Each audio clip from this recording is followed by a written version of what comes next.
नमस्कार दोस्तों, स्वागत है आप सभी का स्टूडेंट सॉल्यूशन क्लासेस में। हमने कल राष्ट्रपति की नॉर्मल पावर्स को स्टार्ट किया था और राष्ट्रपति की नॉर्मल पावर पढ़ते समय हमने राष्ट्रपति की एडमिनिस्ट्रेटिव पावर्स को पढ़ा था कि वो लोगों को अपॉइंट करता है, साथ ही साथ उसकी कुछ शासन संबंधी शक्तियाँ हैं, कुछ उसकी फॉरेन रिलेशन पावर है, मिलिट्री पावर्स है, इन सबको हमने यहाँ पर पढ़ा। अब आगे बढ़ते हैं और हम समझते हैं कि राष्ट्रपति की और कौन सी शक्तियां होती है। तो भैया राष्ट्रपति जो है उसकी लेजिस्लेटिव पावर्स को हम यहाँ पर समझते हैं कि राष्ट्रपति की लेजिस्लेटिव पावर्स कौन सी होती है। तो राष्ट्रपति की लेजिस्लेटिव पावर्स यानी विधायी शक्तियों को हम यहाँ पर समझेंगे। पहला है कि एडमिनिस्ट्रेशन ऑफ लेजिस्लेटिव एरिया, विधायी क्षेत्र में प्रशासन। तो राष्ट्रपति का जो है एक काम होता है कि वो मीटिंग्स बुलाता है, सेशन बुलाता है, सेशन को एंड करता है, साथ ही साथ वो लोकसभा को डिसॉल्व कर सकता है, यानी लोकसभा को समय से पहले ही भंग कर सकता है। किसके कहने पर? प्रधानमंत्री के कहने पर। और ऐसा अब तक 9 बार हो चुका भी है। तो ध्यान रखें, राष्ट्रपति अधिवेशन को बुलाता है, अधिवेशन को समाप्त करता है, साथ ही साथ वो लोकसभा को उसके समय से पहले भी भंग कर सकता है। साथ ही साथ दोनों सदनों का जो कॉमन मीटिंग जो होती है, जॉइंट मीटिंग जो होती है, उस जॉइंट मीटिंग में राष्ट्रपति अपना भाषण देता है। इस भाषण में वो आगे की नीतियां और आदि के बारे में बात करता है।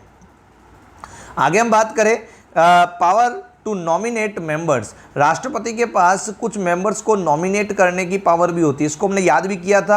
तो देखो, लोकसभा लिखते हैं ना, 1 2, लोकसभा लिखनी है, देखो आपस से 1 2, यानी जब हम लोकसभा के बारे में बात करते हैं तो इसका मतलब क्या है? 2, यानी कुल 2 लोग जो है वो लोकसभा में इसके द्वारा जाते हैं। और अगर राज्यसभा की बात करें तो राज्यसभा, तो राज्यसभा लिखते समय हमने ऐसे लिखा, इधर से इसको हटा दो, बस कितना हो गया? 12। तो राज्यसभा में कितना करता है जी? 12 सदस्य। लोकसभा में 2 और राज्यसभा में 12। जो लोकसभा में 2 लोग हैं वो एंग्लो इंडियंस है, ध्यान रहे, वो कौन है? एंग्लो इंडियंस है, आंग्ल भारतीय है। और वही जो राज्यसभा के अंदर है वे कला, साहित्य और विज्ञान यानी फिल्म आदि इंडस्ट्री से जुड़कर लोगों को नॉमिनेट किया जाता है। आगे बढ़ते हैं। Power of reject a motion, यानी विधेयक को निषेधाधिकार का प्रयोग, यानी जैसे कोई बिल है, आप इसको समझिए, कोई बिल आया, वो बिल लोकसभा में पास हुआ, फिर राज्यसभा में पास हुआ और उसके बाद जो है वो राष्ट्रपति के पास पहुंचता है। तो राष्ट्रपति के पास पावर है कि वो उस बिल को क्या कर सकता है? रिजेक्ट कर सकता है, उसको रिटर्न कर सकता है वापस किसको? लोकसभा को। फिर वो लोकसभा में जाएगा, फिर वो लोकसभा से राज्यसभा में जाएगा, फिर वो वापस राष्ट्रपति के पास आएगा।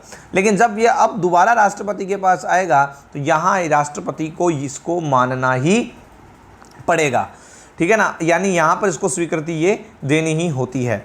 चौथी पावर है पावर टू इश्यू ऑर्डिनेंस। जब संसद का सदन नहीं चल रहा है, संसद का सत्र चल नहीं रहा होता है, उस समय राष्ट्रपति को लगे कि ये कानून बनाना अभी ज़रूरी है, तो राष्ट्रपति एक ऑर्डिनेंस पास करता है। इसको बोलते हैं अध्यादेश।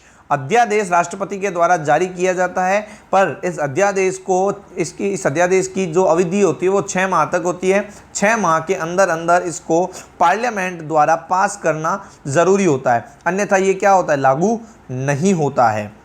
अब बात करते हैं राष्ट्रपति की कुछ फाइनेंशियल पावर के ऊपर, यानी राष्ट्रपति की वित्तीय शक्तियाँ। तो भैया जितने भी बजट और है वो राष्ट्रपति के सामने से होकर ही जाता है, ठीक है ना। राष्ट्रपति दोनों सदनों के सम्मुख वर्ष भर के आय व्यय का विवरण बजट रखवाएगा, और यदि राष्ट्रपति इस पर आज्ञा ना दे तो जब तक कोई भी बजट वहाँ लोकसभा में प्रस्तुत नहीं किया जा सकता। फिर आती है राष्ट्रपति की जुडिशियल पावर क्या है, न्यायिक शक्तियाँ क्या है। तो हमने आगे पढ़ा कि ये जजों की नियुक्ति करता है, अपॉर्चुनिटी, साथ ही साथ सुप्रीम कोर्ट कैसे चलेगी उसके लिए एक जो नियम और बनते हैं उस पर स्वीकृति भी राष्ट्रपति ही देता है। साथ ही साथ एक इम्पोर्टेंट और उसके पास काम होता है राष्ट्रपति का, वो है राइट टू ग्रांट पार्डन्स, यानी राष्ट्रपति जो है वो क्षमादान भी दे सकता है, क्षमादान दे सकता है। उसके लिए है आर्टिकल 72। आर्टिकल 72 याद कैसे करेंगे? तो भैया एक व्यक्ति है जिसको क्या है? फांसी की सजा हुई है। ये व्यक्ति गया हमारे राष्ट्रपति जी के पास कि राष्ट्रपति जी मुझे क्या है, फांसी की सजा हुई है, तो आप जो है कृपया करके इस तरफ थोड़ा सा ध्यान दो। राष्ट्रपति को इसके ऊपर दया आ गई, और ये राष्ट्रपति को क्या कहेगा कि मेरा क्या दो भाई, साथ दो, क्या दो, मेरा साथ दो। तो याद कर लेंगे यहीं से 7(2). आर्टिकल 72, आर्टिकल 72 कहता है कि राष्ट्रपति क्या कर सकता है, इनकी सहायता कर सकता है। तो अच्छे से आपको समझ में आ गया होगा। तो ये सारा का सारा हमने यहाँ पर पढ़ा है। राष्ट्रपति की नॉर्मल पावर्स है। आज के वीडियो में इतना ही लेते हैं। कल के वीडियो के अंदर जो है हम राष्ट्रपति की इमरजेंसी पावर्स को भी समझेंगे।